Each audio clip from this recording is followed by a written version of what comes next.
Après, après ce mot de notre président de jury, je voudrais quand même aussi dire notre gratitude à Mohamed Aissaoui, qui est lui-même un écrivain, qui est un critique littéraire, journaliste au Figaro littéraire, entre autres, dirais-je, et qui remplace au pied levé, c'est le cas de le dire, Valérie Toragnan, qui elle a eu un petit accident de vélo, variceal une tendinite, petit accident de vélo, c'est une épidémie.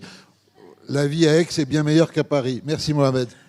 Merci Jean-François Colosimo. Et donc au président Metin Arditi, je vais quand même mettre le nom de Valérie Toragnan, même si je ne lui ressemble pas, parce que elle m'a aidé dans la préparation de cet entretien. Donc elle fait partie du prix des écrivains, du jury des écrivains du Sud, et elle était parmi vraiment le moteur de mettre en avant Jean-Paul Kaufmann. Et vraiment, nous étions tous heureux de ce choix, vraiment. Et donc, je mets Valérie Toragnan parce que elle m'a aidé dans la préparation.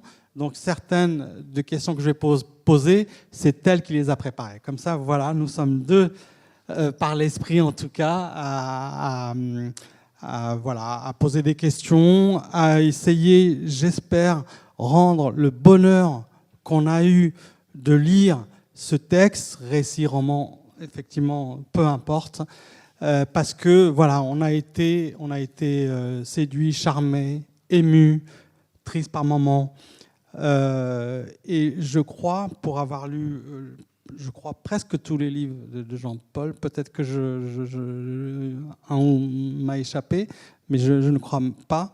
Et je lui ai dit tout à l'heure, j'ai un lien très fort avec lui. Lui, il n'en est pas conscient, mais c'est pas grave. C'est que mes premières semaines de journaliste à l'événement du jeudi, je les ai vécues quand Jean-Paul était rentré de ce qu'il a raconté là en partie. Et c'est toujours, son visage m'a toujours immensément marqué, plus après le fait d'avoir pris la plume pour écrire. Voilà, pardon de cette introduction un peu longue, mais je voulais lui dire, voilà, ce lien qui parfois n'est pas connu des autres et pourtant nous habite et même nous anime. Donc voilà, je suis très très heureux. Voilà, je regrette pour Valérie parce que voilà, Valérie est une femme superbe et elle aurait sans doute voilà, je vais essayer d'être à la hauteur de ce qu'elle a préparé, de ce qu'elle m'a aidé. L'accident, dimanche 2 janvier 1949, 19h15, dans le petit bourg de Cornutz. Je ne sais pas comment vous me le... Voilà. Cornu. Voilà. L'accident, c'est un bus dans lequel il y avait 18 enfants. 18 enfants qui jouaient au foot et qui, voilà, un virage raté. On apprendra que le chauffeur était un peu éméché. Et vous aviez 4 ans. Voilà. Oui, c'est mon premier... Vous m'entendez là, ça va? Oui, on entend, je pense. Oui, c'est mon premier souvenir d'enfance. Avant toute chose, je voudrais quand même remercier, et c'est la moindre des choses, ce jury, et saluer sa grande ouverture d'esprit, parce que avec ce prix des écrivains du Sud, ce jury a récompensé non pas un homme du Sud, mais un homme de l'Ouest. Parce qu'on est très ouvert. Irrémédiablement de l'Ouest. Et c'est vrai que ce livre, on est très loin d'ici, ce livre raconte en effet cette Haute-Bretagne pluvieuse et un peu triste.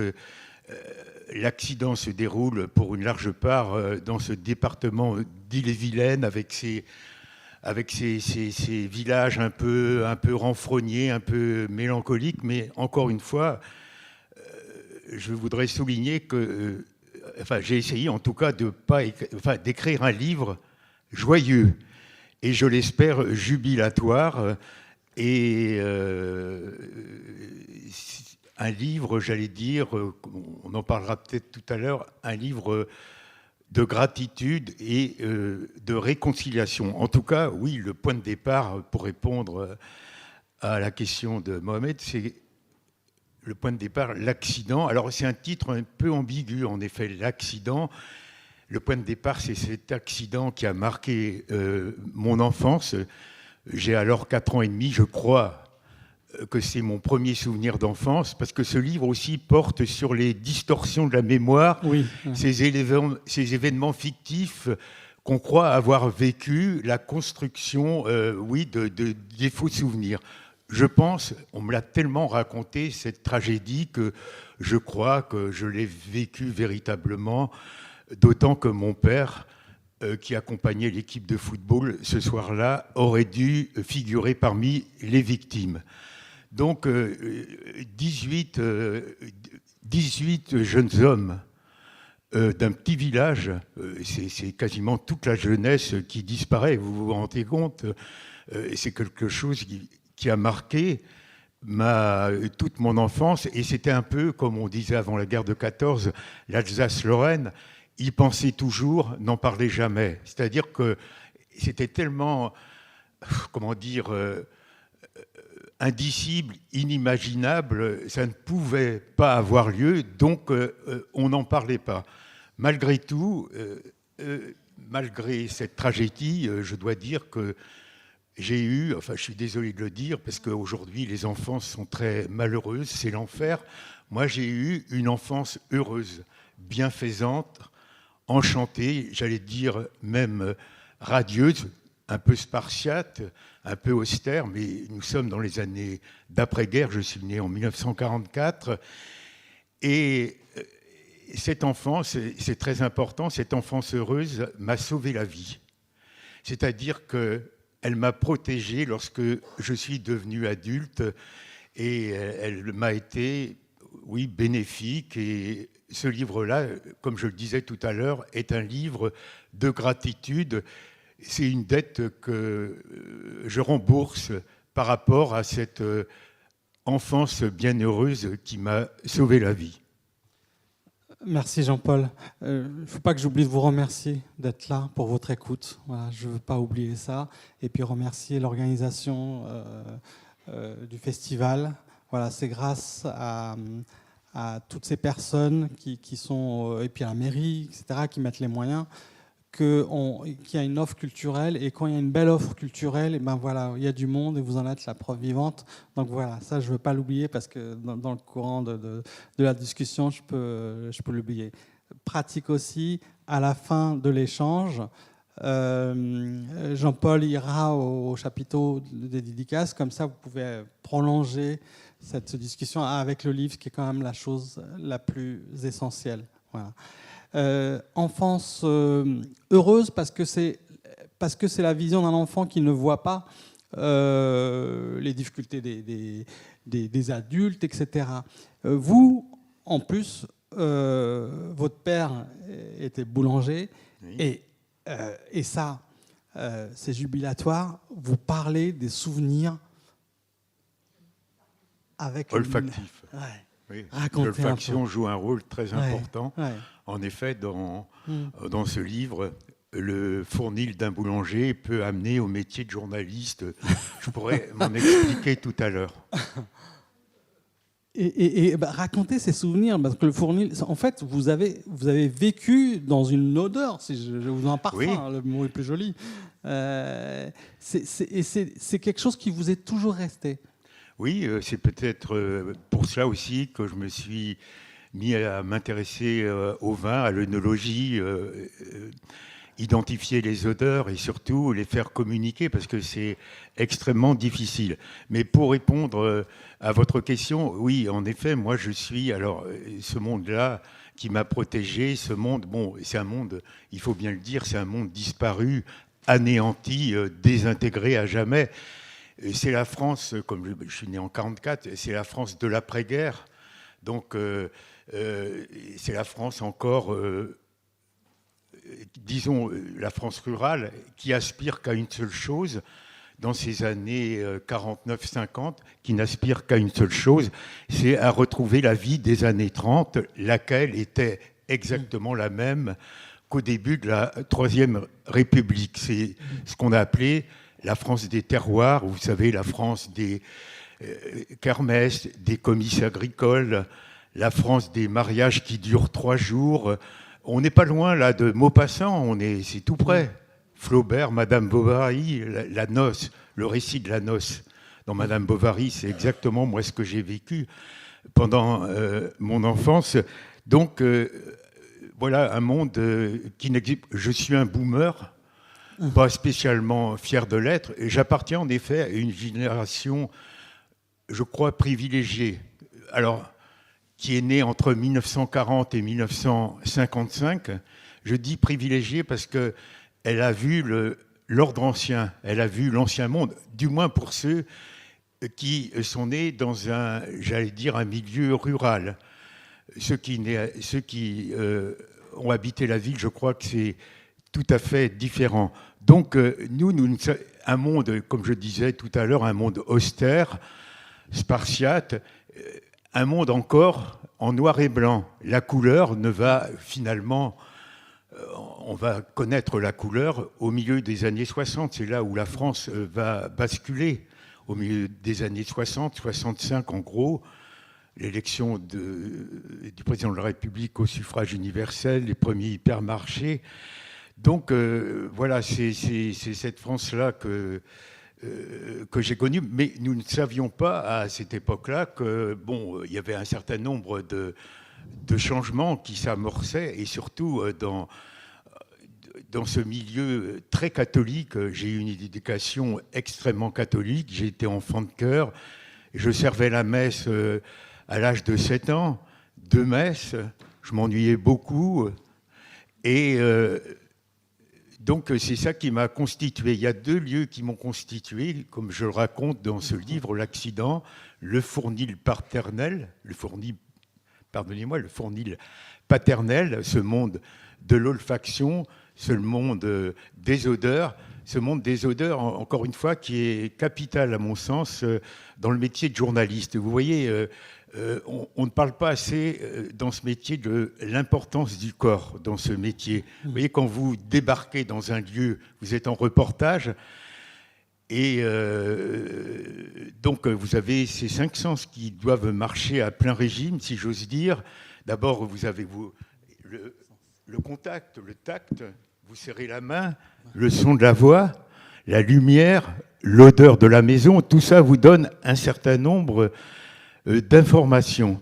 Donc voilà, c'est pour ça que je dis que ce métier de journaliste vient vraisemblablement de cette enfance dans ce fournil. Alors, le fournil d'abord, et le deuxième lieu qui m'a éduqué véritablement, c'est aussi l'église. L'église où j'ai été enfant de chœur pendant très très longtemps, qui est un monde d'odeurs aussi. Bon, il y a l'odeur de l'encens, l'orgue qui tonne, toutes ces choses-là, évidemment, marquent l'enfant impressionnable que j'étais, très naïf aussi. Voilà, donc... Donc, alors, l'accident, comme je le disais aussi tout à l'heure, l'accident, c'est un bon titre, à mon avis, de livre. C'est un titre ambigu, polysémique. Il est évident que ce livre, L'accident, qui a eu lieu le 2 janvier 1949, fait référence aussi à un autre accident, l'accident libanais, dont j'en parle. Enfin, il ne constitue pas... l'essentiel de ce livre, non. Bien loin de cela. Je ne parle dans ce livre que de mon accident libanais, que du le premier jour de mon enlèvement, où j'ai cru mourir, et le deuxième jour où j'ai été libéré, où j'ai cru aussi mourir. Ce sont les 2 circonstances. Oui, tout à fait. Avant de venir, peut-être il y a quand même un lien entre les 2 accidents, d'ailleurs, qui sont évoqués. J'aimerais bien que vous expliquiez au public, aux lecteurs, comment est né ce livre. C'est-à-dire que vous avez écrit d'autres récits. On a l'impression qu'il fallait presque attendre ce moment pour évoquer à travers cet accident, quand vous avez 4 ans et demi, vous avez marqué. C'est comme une légende du village, en fait, cet accident. C'est vraiment comme il en existe un peu partout, c'est un fait très important pour le village, pour tout le monde, mais c'est une légende vraie, mais une légende pour le bourg. Et puis, et l'accident que vous dites par un doux euphémisme, l'accident libanais, qui était, pour dire les mots, une prise d'otage. Voilà. Et pourquoi c'est arrivé, votre livre est arrivé maintenant ? Alors ça, je l'ai expliqué peut-être un peu tout à l'heure. Oui, un livre de gratitude, oui, au fond, oui, de remerciements. Je pense que si je n'avais pas connu cette histoire, cette mésaventure libanaise, je n'aurais vraisemblablement pas parlé Voilà. de cet accident. Et qui encore, il faut le répéter, parce que, bon, vous voyez, un accident, 18 morts, toute la France, sur le moment, en a parlé. Une semaine plus tard, dans tous les stades de France, il y a eu une minute de silence pour saluer la mémoire de ces joueurs de football. Et puis, bon, vous savez bien, un mois après, on n'en parlait plus. Sauf que le village n'avait pas oublié. Et il y avait une sorte, comment j'allais dire, d'impensé. D'abord, il y en avait plusieurs dans mon village. Et c'est ce que j'essaie de raconter dans mon livre. 3 impensés. D'abord, cet accident de Martigny-Ferchaud, dès qu'il y avait une petite évocation, il y avait une sorte de rétractation. On n'avait pas envie d'en parler. La deuxième chose aussi, c'est le nom. Moi, Cornu. Ouais. C'est très dur à porter ça, quand vous êtes un enfant. Alors, j'ai essuyé toutes les plaisanteries les plus lourdingues sur Cornu, et je devais, enfant, défendre l'honneur du nom, la dignité du village. Donc Cornu, donc c'est un impensé. Et puis aussi le troisième impensé, si j'ose dire, c'est une église absolument extraordinaire, monumentale, qui est en parfaite dissonance, en décalage avec ce petit village. Oui. On est immodeste par rapport à la modestie cyclopéenne, on peut même dire, et qui je me rappelle quand j'étais journaliste au Matin de Paris, j'avais rencontré Julien Gracq, et à la fin, comme il m'interroge, il me dit « Mais d'où venez-vous » Alors je dis un peu imprudemment, je dis « Je viens d'un petit village que vous ne connaissez pas. » Certainement pas. Oui, Cornu, mais évidemment, il le connaissait. Et il m'a dit, et son église. Il avait été extrêmement frappé par son église. Je lui en veux un peu de n'avoir pas parlé dans les carnets du Grand Chemin, mais mon village n'était peut-être pas assez gracchien, hein, peut-être. Peut-être. Voilà. Et alors, justement, même, il y a quand même une évocation des 2 souvenirs, des 2 accidents. Est-ce qu'on pouvait tenter de nous expliquer pourquoi et comment, parce que vous avez parlé de gratitude, ces souvenirs d'enfance à Cornu vous ont aidé à survivre pendant votre captivité au Liban? C'est très important. Oui, parce que je pense, pardon de vous interrompre, que vous n'avez jamais autant pensé à Cornu qu'au Liban. Bah oui, vous avez tout à fait raison, parce que quand je disais que c'était un livre de gratitude, l'inconscient humain est vraiment quelque chose de merveilleux. Parce que, figurez-vous, pendant ma détention, je n'ai fait aucun cauchemar. Et les cauchemars sont venus après, une fois que j'ai été libéré. Pendant toute ma captivité, normalement, dans l'attente de la mort, pendant la journée, disons, pendant le jour, alors c'était une sorte, j'allais dire, de travail de Pénélope à l'envers, c'est-à-dire que je réparais la nuit ce qui s'était défait pendant le jour. Donc, alors, je savais le soir que, malgré cette ambiance, je savais malgré tout que j'allais retrouver, que j'allais être transporté dans ce pays heureux de mon enfance. Et c'est pour ça que je disais tout à l'heure que ça m'avait sauvé. Oui. Ça a été vraiment quelque chose de bénéfique pour moi et la raison pour laquelle j'ai écrit ce livre aussi. Vous avez parlé de silence, notamment un mois après l'accident à Cornu. Malheureusement, et on est journaliste, donc on sait ce que ça veut dire, l'actualité, et puis après l'oubli, ou on passe à autre chose, à une autre actualité, etc. Mais il y a quand même un lien entre ce silence après Cornu et ce silence où vous n'avez pas parlé, ou très peu, durant longtemps, de votre captivité. Oui, c'est vrai, vous avez raison. Oui, j'en ai parlé. Alors, le premier livre, mon premier livre que j'ai publié, combien de temps après 3 ans après ma délivrance, qui s'appelle L'Arche des Kerguelen. En effet, il n'y a aucune allusion à ma captivité. Hein. Ouais. Mais en même temps, et Dieu sait pourtant si ce voyage qui m'a marqué à jamais a joué un rôle capital dans ce que je pourrais appeler mon retour dans ma convalescence, parce qu'il ne s'agit pas non plus seulement d'être libéré, mais il faut revenir. Et revenir, vous voyez, c'est revenir aussi, c'est extrêmement violent. Vous voyez, la libération, c'est aussi,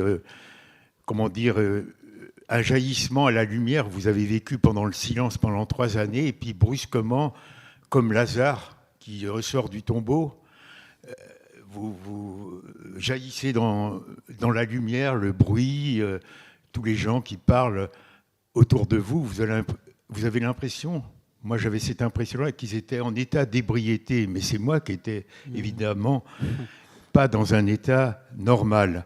Donc, et c'est vrai que ce voyage aux îles Kerguelen, qui est l'endroit de la haute solitude, c'est un des endroits les plus isolés au monde, avec un environnement hostile, c'est là où le vent souffle avec le plus de violence.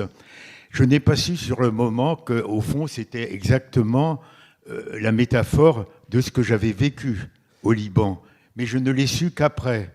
C'est la raison pour laquelle ce livre a joué un rôle très important dans ce retour que je disais, même s'il y a quelquefois, et c'était un jeu un peu de ma part, de petites allusions à ce que j'avais vécu. Alors, le deuxième livre que j'ai écrit, c'est un livre sur Napoléon à Sainte-Hélène. Oui.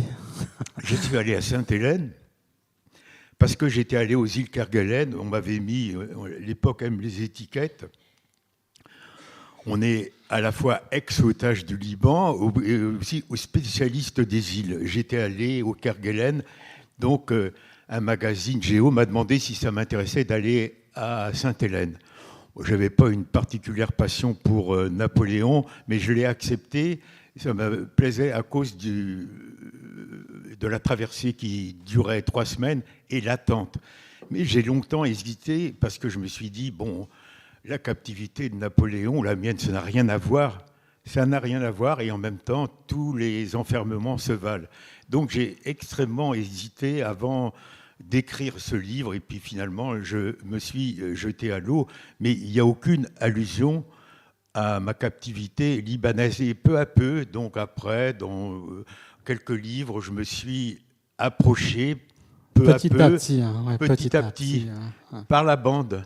De manière, indirecte, jamais frontale, parce que je pense que moi, je ne suis pas... Enfin, c'est votre nature, aussi la littérature, oui, peut-être, de ne pas nommer directement les choses. Mais là, en effet, là, je les nomme directement. Quelques pages, mais il est évident que cet accident ne porte pas sur cette période libanaise.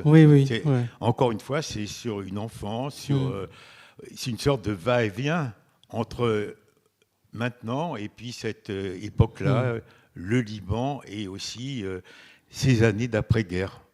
Voilà, donc les deux sont adossés, ils sont liés, ils s'adossent mutuellement, si j'ose dire. Vous voyez, parce que c'est à la fois des événements attendus et inattendus. Si l'on croit évidemment à ce qu'on appelle la force du destin ou à son caractère, j'allais dire, irrévocable. Vous pouvez rappeler le sous-titre de l'Arche des Kerguelen ? Voyage au pays de la désolation. Voilà, oui, c'était la désolation. C'était Ouais. ça aussi. Mmh. Être désolé, c'est être seul. Mmh. C'est ça le mot. À l'origine, c'est ce que veut dire désolé, désolation. Ça a été en effet le premier nom des îles Kerguelen. C'est vrai que ça convenait bien à ce que je vivais à l'époque. Et alors après, il y a eu un autre livre, on ne va pas Oui, mais les c'est quand même un énumérer tous. cheminement. Ouais. Alors, il y a aussi La Maison du Retour. Oui, ouais. Et cette maison que j'ai achetée dans les Landes, et là aussi, ça a été... Après être rentré, je Oui, crois. oui, Ouais, voilà, c'est ça oui, qu'il fallait. qui a joué un rôle. Parce que, vous voyez, revenir, vous voyez, on dit souvent, je n'en reviens pas. Ben, le problème, justement, c'est qu'il faut en revenir.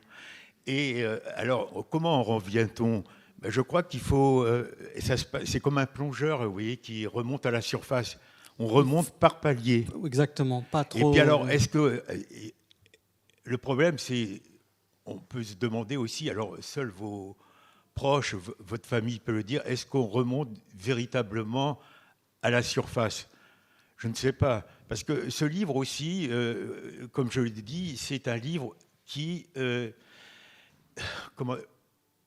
un livre de gratitude. Et je dis à un moment que je veux rester loyal à l'homme que j'ai été, c'est-à-dire à cet être pitoyable, à cet être souffrant, là, dans ses cassettes, qui appelait à l'aide. Je dis dans mon livre, cet homme-là, pitoyable, ce n'est pas mon double, c'est moi. Bon, et je suis tout à fait solidaire de cet homme-là. Bien sûr. Étant entendu que, pour moi aussi, il ne s'agit pas... Je n'ai pas, encore une fois, je ne pense pas, et ce livre-là ne porte surtout pas là-dessus, je pense que je n'ai pas la conscience victimaire. Non. Je pense qu'être une victime, ce n'est pas une identité. Et pourquoi j'ai écrit ce livre, justement, trop souvent, on a vu en moi, je disais tout à l'heure, ex-otage du Liban, on a vu en moi qu'une victime. Eh bien, j'ai écrit aussi, pas uniquement à cause de ça, j'ai écrit ce livre aussi pour faire oublier ce statut de victime, cet être souffrance, une forme de, comment dire, de reprendre possession de soi-même par l'écriture. Oui, mais ça c'est vraiment, moi je crois, et on a partagé ça avec les autres membres du jury, pardon d'en parler, vous dites pitoyable, mais en vérité c'est le récit d'un homme extrêmement pudique qui jamais ne s'est apitoyé sur son sort, et pour tous les membres du jury, c'est le livre du courage, vraiment, et de la gratitude. Vous l'avez dit, et ce serait bien peut-être d'expliquer, en tout cas de tenter d'expliquer avec vos mots, en quoi cette écriture, en quoi ce petit enfant aussi, un être à part. Vous faites référence à votre nom en allemand, vous faites référence à ce nom de ville ou de village qu'on n'ose pas dire à l'extérieur. C'est un être à part, mais c'est cet enfant-là qui vous a aidé à tenir. Oui, c'est vrai. Oui, vous pouvez même ajouter mon nom. C'est vrai que Oui. Kaufmann, en Bretagne, ça sonnait pas très breton. Et ça me valait d'ailleurs toujours des problèmes, parce que, évidemment, le prof, quand il épelait les noms au début de la rentrée, Kaufmann, Jean-Paul Kaufmann, levez-vous. Alors c'était toujours le nom incongru qui était nommé. Donc c'est vrai que d'une certaine manière, je me suis, alors certainement pas senti exceptionnel, unique, mais toujours un petit peu hors cadre. Oui, hors cadre. Et oui, qui ne... peu conforme, le je côté ne sais pas. à part. Alors pourtant, j'ai une enfance, honnêtement, mon enfance a été une enfance tout à fait normale. Elle n'a rien d'exceptionnel, mon enfance. C'est une enfance comme se sont déroulées bien d'autres enfances d'un garçon qui est né en 1944. Elle n'a rien d'exceptionnel. Et en même temps, par le fait de raconter aussi, l'histoire de mes parents. Oui. Jamais je n'ai pensé écrire un jour sur mes parents. Et ce livre aussi porte sur cette interrogation, qui sont nos parents ? Qui sont nos parents ? Ça, c'est une interrogation un peu qui nous interpelle tous. Et elle nous interpelle d'autant plus que est-ce qu'on ne peut parler de ses parents qu'une fois qu'ils ont disparu ? Ouais. C'est ça le problème aussi. Et il se produit un phénomène extrêmement mystérieux. C'est comme si, une fois mort, l'être apparaissait dans son évidence et dans tout son aspect fondamental. Mais il faut que, ses parents soient morts, disparaissent avant pour qu'on puisse en parler. Ouais. Et encore une fois, je disais que mon enfance n'avait rien d'exceptionnel, mais il y a quand même un certain nombre de pièges, me semble-t-il, qu'il faut éviter lorsqu'on parle de son enfance. Et vous voyez, ce côté un peu complaisant, une enfance merveilleuse, âge d'or, etc. On sait bien que l'âge d'or, c'est une reconstitution après coup. Ça n'a jamais eu lieu. Donc voilà, c'est comme je dis dans mon livre, je n'éprouve pas le sentiment de nostalgie. Mon livre n'est pas un livre de la nostalgie. Je n'aime pas la nostalgie. Je ne peux pas avoir la nostalgie pour ce monde qui était triste, ces années 50 revêches, austère. Oui, un monde en noir et blanc. Et oui, qui était inconfortable, qui était pas sympathique du tout. Je n'ai aucune nostalgie. Je pense que la nostalgie, c'est une maladie qui ne veut pas être soignée. Ouais. Il y a aussi une complaisance dans la nostalgie. Je n'ai pas fait un livre nostalgique. Mais c'est quand même... Ça ne veut pas être soigné, comme je le disais tout à l'heure, la nostalgie. Moi, j'ai parlé dans mon livre de Nevermore, le jamais plus. Ouais. Les événements n'arrivent qu'une seule fois. Donc, il faut savoir tourner la page. Le côté irréversible. C'est aussi, mais maintenant que vous le dites, ça semble évident, c'est le livre des souvenirs. Parce qu'on a le sentiment que c'est presque une gymnastique de faire appel à ce moment de légendaire du village pour reconstituer à la fois l'enfant que vous étiez et l'adulte journaliste qui a été détenu. Vous avez beaucoup prononcé le mot gratitude. Est-ce que cette écriture vous a aidé à payer votre dette Ça, je ne sais pas. Honnêtement, je ne peux pas répondre à ça. C'est pas à moi de le dire. Mais vous, le sentiment que vous avez... Oui, alors, c'est vrai, mais pour moi, en tout cas, la difficulté était la suivante. C'est comment, avec tous ces souvenirs, comment faire coïncider cet enfant de 11 ans avec l'adulte que je suis devenu.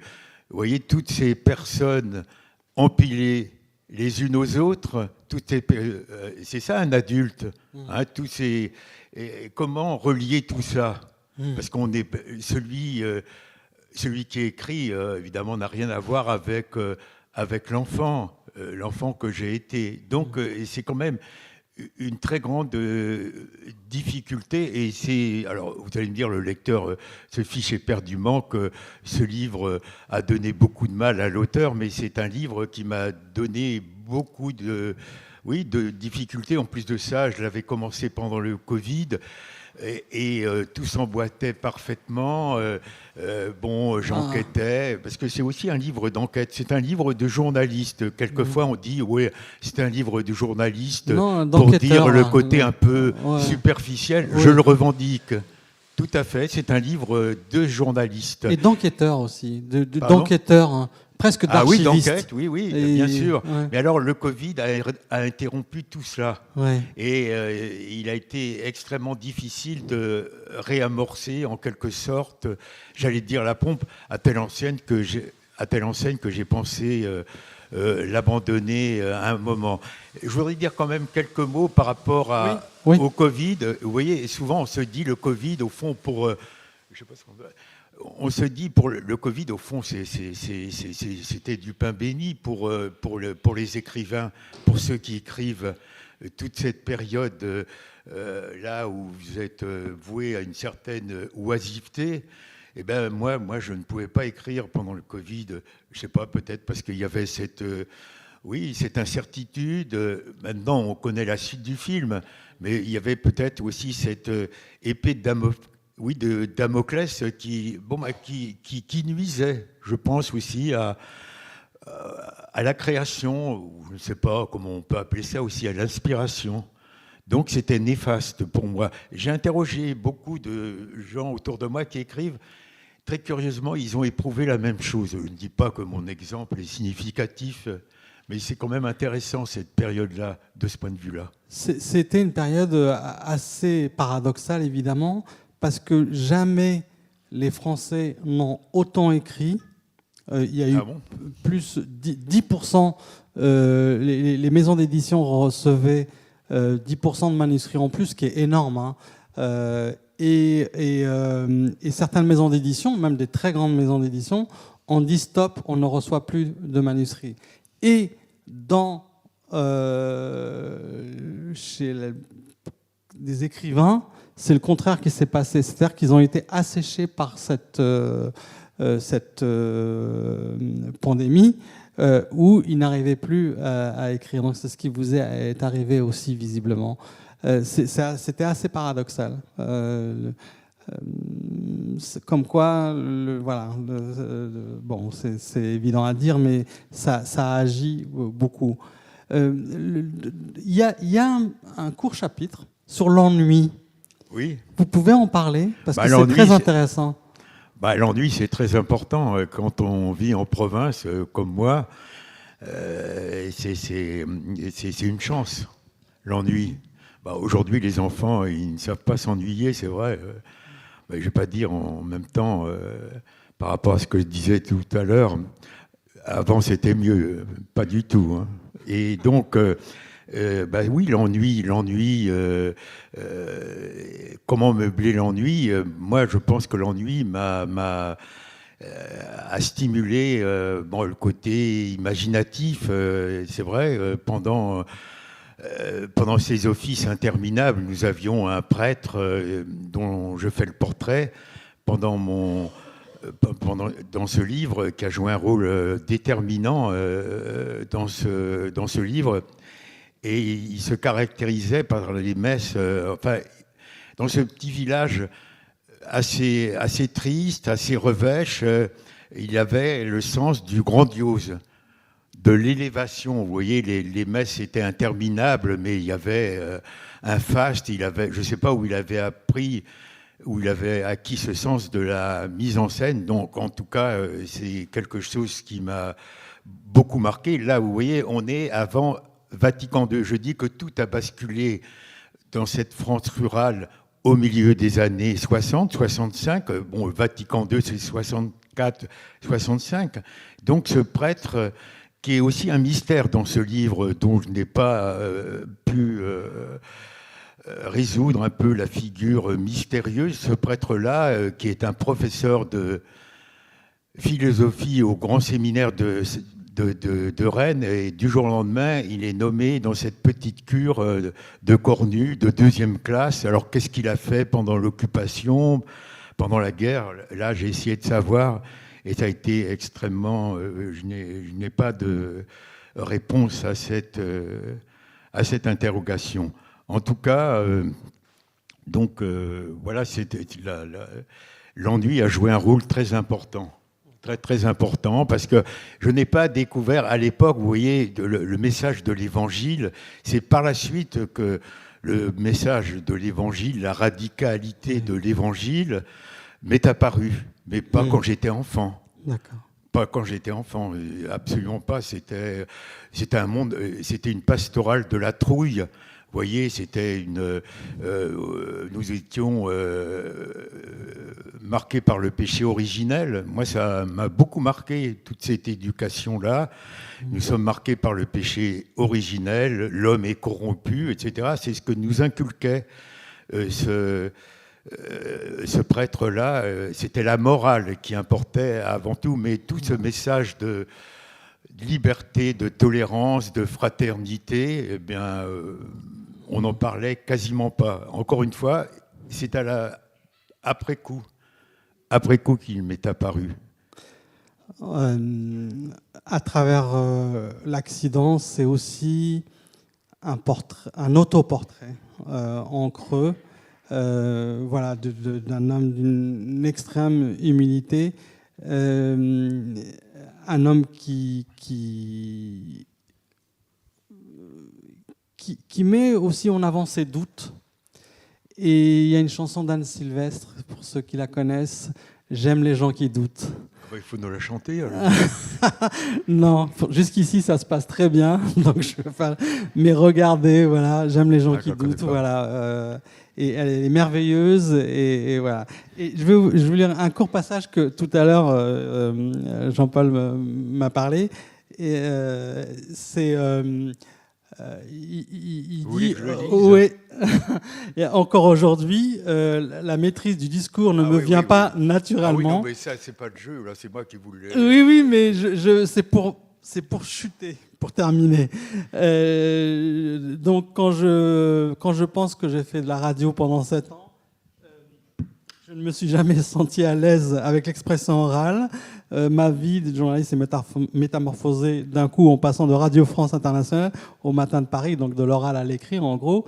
Et là, on peut leur dire, vous allez voir par applaudissement que vous avez parfaitement réussi votre oral. Merci. Non, mais... Non, mais...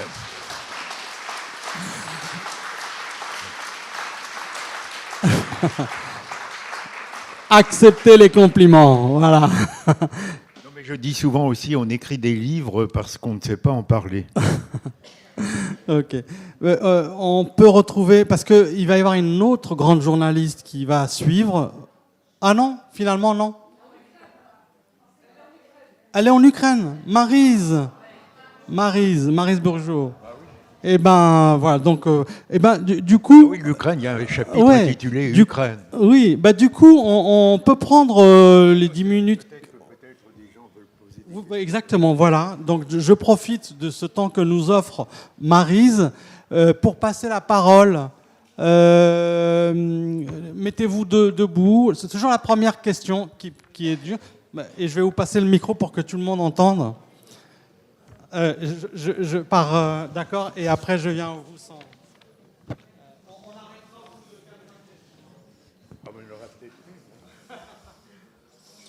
Bonjour monsieur Kaufmann, j'ai lu avec attention votre livre.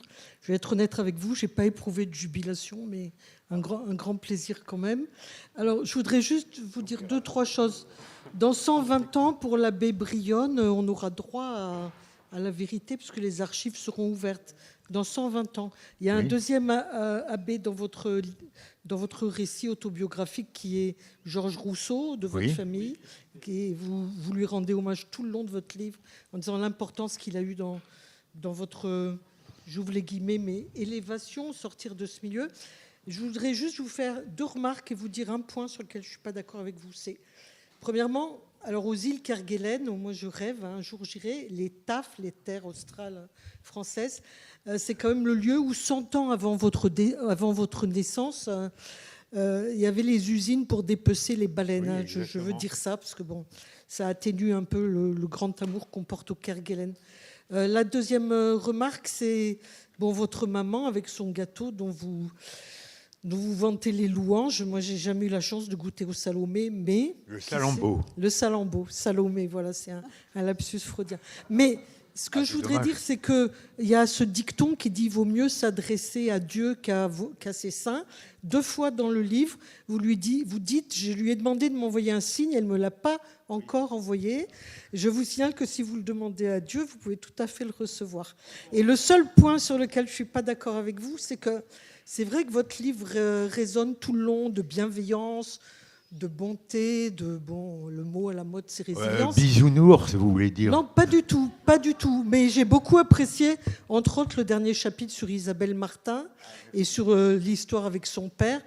Et j'ai trouvé que c'est une grande élévation de l'âme. Mais il y a un point, je vous prie de bien vouloir m'excuser, mais que je voudrais soulever avec vous, c'est que je ne suis pas d'accord sur l'institutrice quand elle vous punit si violemment et si méchamment et que ça dure aussi longtemps et vous lui pardonnez. Voilà, moi je n'aurais pas pardonné. Ah oui, non, mais parce ça, que vous étiez un rebelle, et bien restez-le.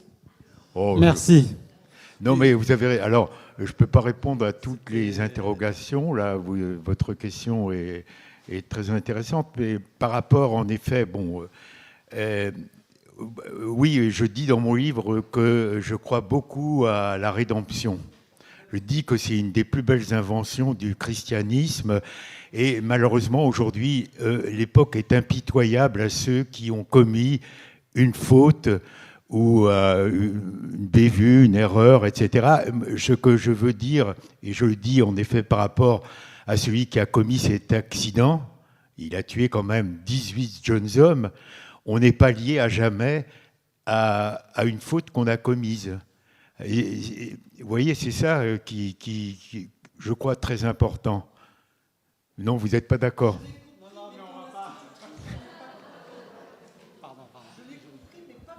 Merci. C'est une façon de réconcilier les hommes. Jean-Paul, on va passer le micro à quelqu'un d'autre, parce que là, sinon, c'est un échange. Oui, bonjour. Je crois savoir qu'entre autres choses qui vous ont aidé à tenir le coup, je parle de votre enfance heureuse dans ce petit village, il y a votre amour pour les vins de Bordeaux, dont vous parlez également dans la Maison du Retour. Et pour moi, c'est une référence, une sorte d'ancrage dans les plaisirs de la vie, au moment les plus difficiles de votre existence. Est-ce que vous pourriez nous en dire 2 mots? Oui, c'est vrai que oui, je dis dans un de mes livres que même pendant ma captivité, on avait très peu de livres et ces quelques livres m'ont sauvé d'une certaine manière. Et quand j'avais rien à lire, je faisais réciter à mes 2 compagnons, Carton et Fontaine, le classement du Médoc de 1855. Il y a quand même 61 noms. Il faut les retenir. Donc c'était un jeu.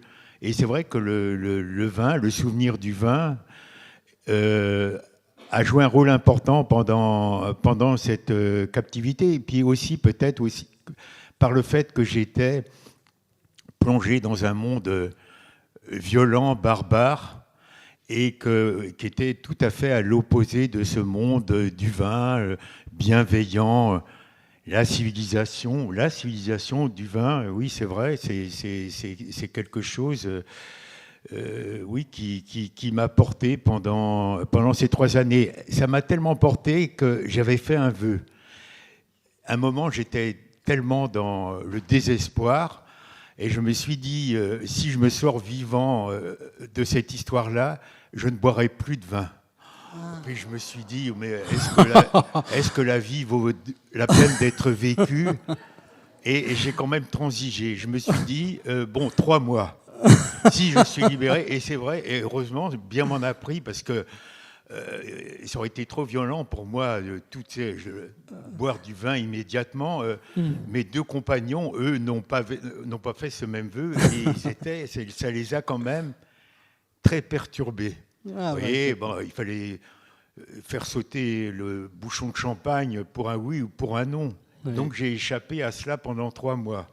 Je me suis préparé à boire du vin, donc 3 mois après. Ça m'a été très bénéfique. Bon, écoutez, merci infiniment. Merci Jean-Paul, vraiment, c'est un bonheur. C'est un immense bonheur de vous écouter.